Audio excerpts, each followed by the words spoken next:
Attitudes towards loans depend on how to use them and what results they produce.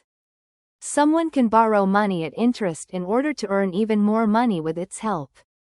And someone manages such money so irresponsibly that they create big financial problems for themselves, which they then cannot deal with for a long time.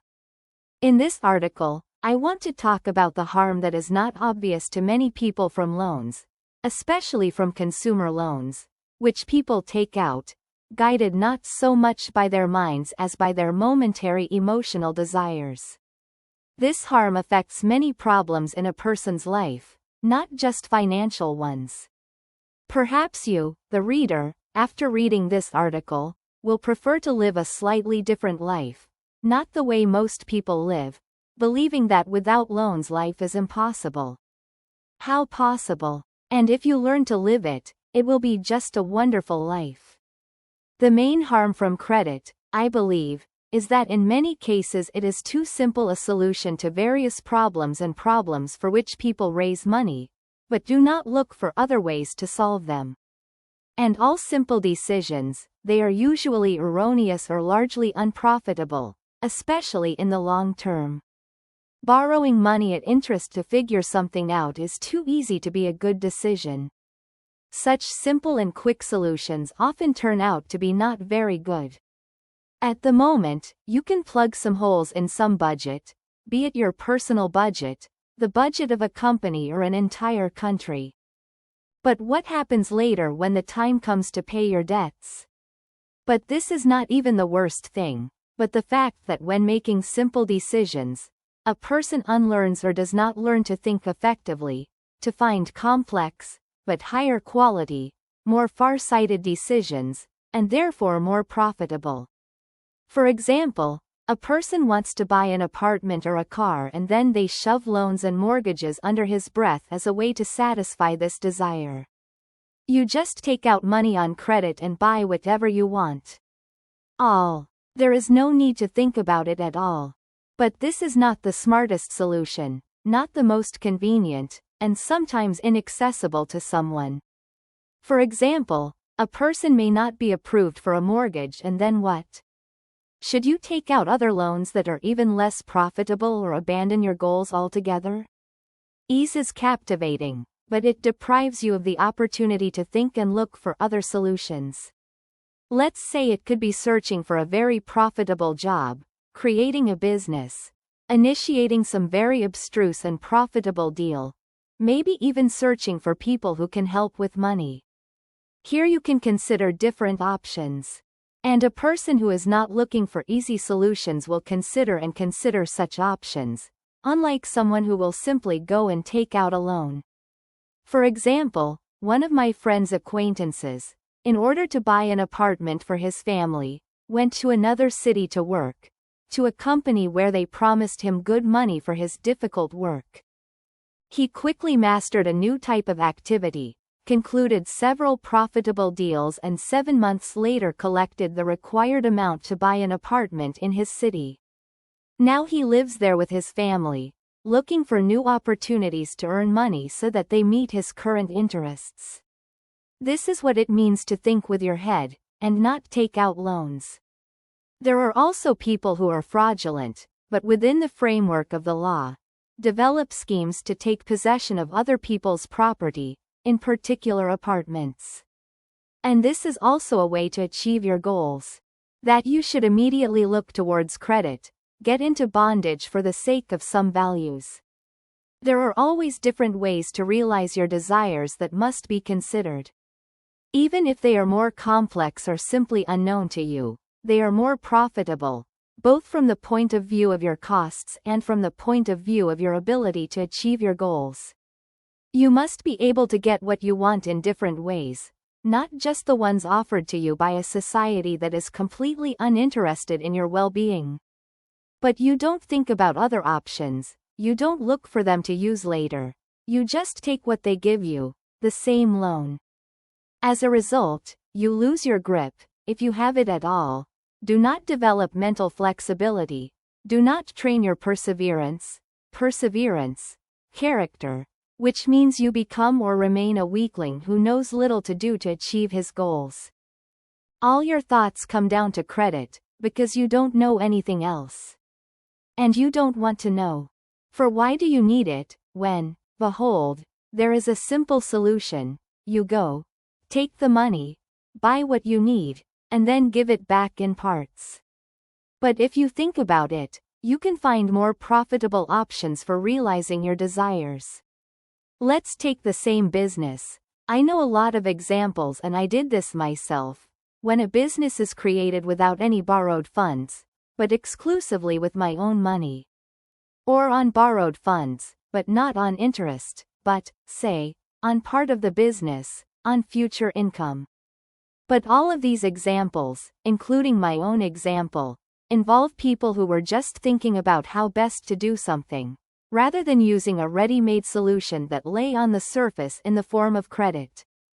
I'm not saying that it's definitely better to create a business with your own money or with the money of those who are ready to entrust it to you on some terms that do not imply their return with interest. Some types of business without credit are hardly possible to create at all.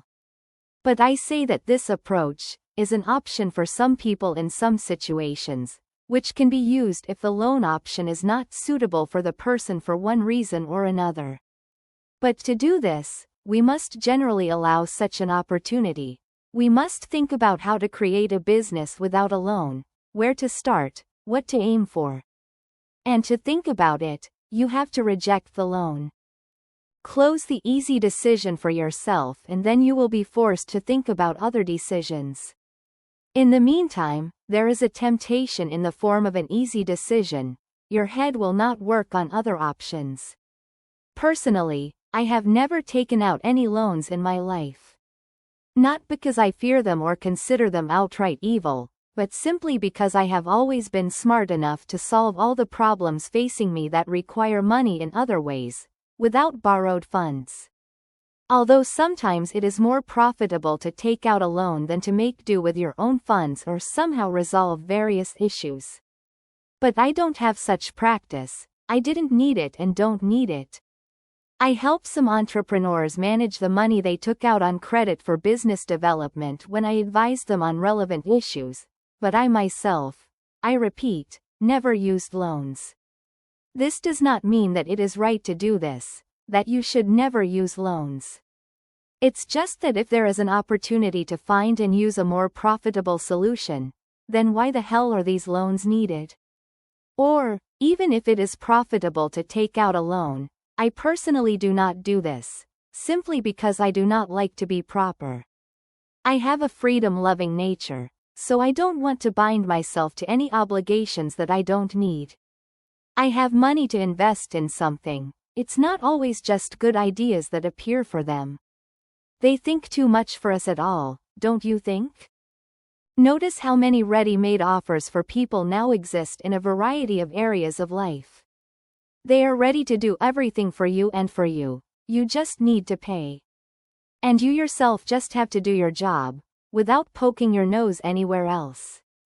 And it would seem that this is reasonable. This is the division of labor in society, when everyone is minding their own business, and delegates all other matters to others, who understand them better and who will do everything faster. But this reasonableness is not always appropriate, both from an economic point of view. It may not always be profitable for you to entrust someone with some work purely for money, and from the point of view of human independence. You should not be so dependent that you cannot even be able to replace the same socket yourself. As long as the system works normally, you will feel good, and as soon as problems and failures begin in it, it will turn out that you can't do a damn thing, that you can't cope with anything other than your job. And then those on whom you will depend will begin to twist your arms. For example, try to fix your computer using advertised services in this area. I'm sure you'll run into a lot of crooks who will start fooling you to rip the most off of you, unless you know some masters. And the same with the car, also with any other services. Are you sure that it is profitable for you to overpay everywhere, that your work brings such good income that you can pay everyone for everything? Loans are also, to some extent, a means of deception, People also have problems with them. All sorts of hidden commissions are discovered when they are paid. Other points that you did not read in the contract, hastily signing it. And if you are not used to thinking with your own head, if you only rely on such decisions slipped to you, then you will allow you to fool you in all these ways. Credit discourages you from thinking, and this is its harmfulness. When you solve a question with it, you do not solve this question in other ways that involve using gray matter in your head. And by not solving issues with the help of this substance, you do not train it, which means you become weaker, and this makes you vulnerable to those who know how to think and love, as well as to all sorts of systemic problems. Today everything is fine in the country, and you live for your own pleasure, deeply in debt. And tomorrow there is a crisis, and now you have nothing to pay off your loans, and you don't know what to do. And everything, of course, is so unexpected, so inappropriate, well, as always. This is how it happens that a person is fired from a job where he has worked for half his life, and he does not know what to do. Such a person falls into despair, rushes from side to side, and can get into some adventures to try to solve all his problems at once, which will only aggravate them even more. Why all? But because he is not used to thinking, not used to solving problems that are not related to his main job. And such a person used loans because they allowed him to easily satisfy his desires. Why look for complex options when there are simple ones? This is what a person does not understand. Therefore, if you want to be more flexible, grasping, and smart, then don't play around with loans. Don't look for easy solutions in them. Easy solutions can be very harmful and often turn out to be so.